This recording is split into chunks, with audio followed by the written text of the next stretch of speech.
32 Ways to Be a Champion in Business by Irvin Magic Johnson. Most of us know Irvin Magic Johnson as a member of the Lakers Showtime days back in the 80s. But he was interviewed after his playing days were over about what he felt was the most successful part of his life. And he said he's more excited about being in business for himself. And he's developed partnerships with Starbucks, 24 Hour Fitness, and TGI Fridays, as well as some other smaller companies. Today we're going to talk about Charles Smiley. When one studies the business history of American blacks, it becomes apparent that the Moor was at work in preventing economic development and racist laws imposed by outsiders. One encounters behavior and attitudes so peculiar that they are unknown to any other ethnic group. To understand the mentality of typical black elites of bygone days is to understand why blacks as a group fell off the entrepreneurial track to which earlier generations had been firmly committed. Take Chicago in the late 19th century, for instance, where the doctrine of self-help was vigorously promoted by black businessmen. While such men emphasized the importance of business enterprise as the path to increased affluence and self-respect, other prominent black just as vigorously discouraged the creation of any black institutions. Has anything changed today? Among the city's most successful entrepreneurs was Charles Smiley, who owned a dominant catering business in Chicago and its suburbs. So respected was he for his outstanding professionalism that the demand for his services reached even into the adjacent states of Wisconsin, Indiana, and Michigan. That's a pretty good reach. Smiley was actually following in the footsteps of many black men throughout the country who made fortunes through their skillful management and promotion of the catering trade. When he arrived in Chicago as a young man in 1881, with little formal education and 50 cents in his pocket, he took a job as a janitor. As I always say, no job that's honest work is beneath us. And he used his spare time to hire himself out as a waiter at catered dinners and parties. As he developed contacts among wealthy Chicagoans, he saw the possibility of these people becoming clients of his own catering business. He already had a vision. And too many of us nowadays lack vision for anything. The only thing we see ourselves in is a job, which is somebody else's ownership, and they allow us to be a spoke in their wheel. Well disciplined from a youth spent as a laborer, Smiley began his business on a shoestring. Booker T. Washington was the latest say about the period in Smiley's life. He possessed, however, several assets more valuable than mere money. He had a resolute character. Character, you don't hear that word too much today. Good powers of observation, ambition. We don't hear ambition that often today. And brains. Whew, we really don't hear that word today. As his business grew, Smiley became well known for taking total responsibility for a client's cater affair. Total responsibility. An unusual idea at that time. That's even unusual today. His staff not only provided the cake for a wedding and the floral decoration, canopies, and other accessories, but provided ushers and even delivered the wedding invitation. If costly wedding presents needed to be guarded, he provided the detectives to do so. Eventually, he had a fleet of 16 horses for his delivery wagon. What makes Smiley's story so special is that he was part of a circle of black entrepreneurs who survived in a social environment where other blacks elites openly discouraged members of their own race from creating institutions of any kind. And we're talking about a long time ago in the 19th century, and here we are in the 21st century, and we're still experiencing the same things. Chicago's black leaders opposed the establishment of any institution under specific Negro auspices. As staunch integrationists, these elites feared that if blacks appeared capable of too much self-sufficiency, and what do we keep hearing from all these leaders today? We're for the poor. Somebody is taking advantage of you. Slavery has set you back. Whites might come to look upon them as not desirous of integration.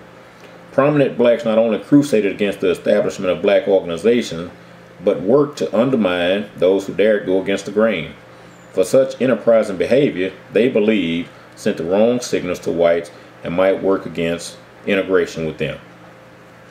Alan Spear writes in Black Chicago, The Making of a Negro Ghetto, to the integrationists, any type of sacred Negro institution smacked of segregation and represented a compromise of principle. even when it was apparent that a separate black institution might be necessary for the benefit of the community.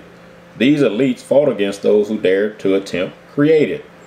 When, for example, the journalist Ida B. Wells visited Chicago for the Columbian Exposition in the 1880s, she was amazed to discover that this fear of being kept out of the white institution was so great that it was hampering an attempt to supply the need of the Negro community. And we're still doing that. We take our dollars outside of our own communities to other communities and help them become economically free, independent, and wealthy, and our communities continue to suffer. She tried to organize a kindergarten for black children, but was opposed and ultimately defeated by black leaders who feared that such a school would be drawing the color line and thus make it impossible for Negro children to be accepted at the White Armor Institute kindergarten. For the same reason, in 1889, a group of blacks were unsuccessful in establishing a YMCA in a black neighborhood, which would necessarily have been all black. And even while other ethnic groups celebrated their special days at the Columbian Exposition, black leaders refused to support a similar day for black Americans. Ain't that something? Now we crying for a day, we done got a whole month, and we saying we don't get enough recognition for nothing. Nothing must give hint to whites that blacks placed any importance on their own separate culture. Every other culture in this country places emphasis on their own culture. All these other cultures come here and they maintain their language, they maintain everything except us, because we're so busy trying to integrate. We fought for integration to become segregationists. I just don't understand it. Spear writes, this social and cultural elite was, by and large, antagonistic to the ideology of self-help and racial solidarity popularized by Booker T. Washington and his followers. As direct heirs of the abolitionist tradition, they held fast to the old creed of militant protest for the attainment of equal rights. Through their narrow, myopic eyesight, these notables saw in the push for economic advancement by blacks the possible delay of their entry into what they referred to as mainstream society. Such people helped to stifle the creativity of many blacks, while encouraging the brightest and most innovative to expend their energies attempting to bring their skills to the company and organization of others. That kind of reminds me of the talented 10th. Chicago elites were not alone in their integration fervor, for this was the teaching of most northern black leaders. They disparaged those who fought to establish economic or cultural entities as being for segregation and discrimination.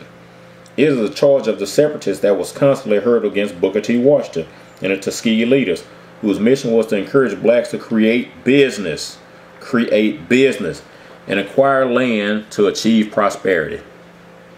Chicago was but a microcosm of a national pattern, and it was this philosophy of integration or bust that eventually won out across the nation. With its success began a barrage of lawsuits against whites and persistent political pressure to force whites to open their doors to the public, as well as private institutions. That which was created and owned by whites was viewed as the real institutions. Sounds like what happened with civil rights and affirmative action to me. You know, once we were opened up with that piece of paper, we had to go across town and get somebody else's ice because it was colder than ours. According to the mentality of these black elites, anything that was Negro initiated was merely a substitute for the real thing. History shows that these elites have been instrumental in undermining the work ethic among poor blacks by publicly demeaning low-level jobs. I mean, come on, folks. We talking about it in the late 1800s, and we still have blacks denying themselves marketable skills by working in a minimum wage job. Minimum wage wasn't meant to be a lifetime income. It is what it is. It's a learning wage. You have no skills. Somebody teaching you how to gain some skills for the marketplace. They expect you to move on somewhere else so they can bring somebody else and teach them some marketable skills. In the same way, they diminished incentives to take entrepreneurial initiatives. Surely, no other group can tell such a story about its own better off and most influential class. Charles Smiley and others like him avoided political entanglements with Chicago's black dignitaries. Instead, Smiley devoted his energies to initially fledgling business, which he turned into a phenomenally successful enterprise, ultimately providing employment to a great many blacks as well as whites. As Booker T. Washington put it, Mr. Smiley said to give employment to more colored men than any other man of his race in the West. One wonders what legacy was left by those elites who opposed the industrious entrepreneurs like Smiley.